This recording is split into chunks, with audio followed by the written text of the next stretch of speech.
chicken, psoriasis is not contagious ha. Hi guys! Kung napapanood mo to ngayon, edi congrats sa'yo. Nakakakita ka pa. Anyways, kaya ako nagre-record ngayon kasi may psoriasis ako guys, for your information lang. Gusto ko sana mag-start ng healthy living. So syempre nag-research ako ng mga bagay, ano na pwede kong gawin. Tulad na lang ng pagkain ng healthy. So ito, bumili ako ng cereals at saka meron din akong drinks. Bawal ako ng mga cow milk, ganun, yung mga super processed na mga foods. So yung milk na nabili ko, kunin ko.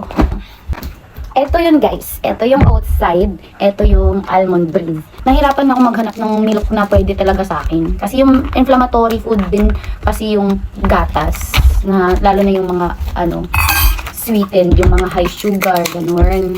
So ito hindi din dapat ako palaging magsi-cereal, ganun, yung mga flavored mga cereal, ganun. Pero pag mga ganito, yung original ng Nestle, yung Kellogg's, pwede naman din. So, bawal talaga yung mga high inflammatory. Lalo na yung mga sobrang matatamis, sobrang maalat. Siyempre, so gulay-gulay, prutas-prutas na lang din. So, ang pinakalaban ng psoriasis, guys, is yung mga red meat. Gaya ng beef, manok, chicken, at saka baboy. Kaya, bumili rin ako ng isda para kakainin ko mamaya. Milkfish or bangus lang, boneless bangus. So, dami ko chika. Lagay tayo. Ayan. Mga ganito lang. Tapos, lalagay ko na din to. Eto. Hindi ko na shake, tapos inano ko na agad. Shake pala natin. Guys, psoriasis is not contagious ha. Matagal na to sa akin guys. Like high school pa lang ako. Grade 7. Pagkatapos ko kasi yung 50-50 na yung buhay ko sa dengue. Normal menstruation, yung bleeding, abnormal bleeding. So, maraming dugo na nawala sa katawan ko. So, ayun, na kailangan akong mag-blood transfusion o abunuhan ng dugo. Hindi naman din, dati I believe na dun ko nakuha sa dugo. Pero, dahil lagi-lagi na ako talagang na-o-hospital, tapos may blood loss na, pag nakaka-trigger na yun para humina yung immune system ko, affected na yung mga blood. Hindi ako masyado matalino dun guys ha. Tapos once lang din talaga ako napadoktor. Nun lang. Tapos hindi na ako yung mga iniinom, ganun. Ointment na lang ako guys. Kasi hindi naman ako yung sobrang severe. Pero eto, mayroon ako dito sa may forehead ko, dito lumalabas siya. Minsan dito rin.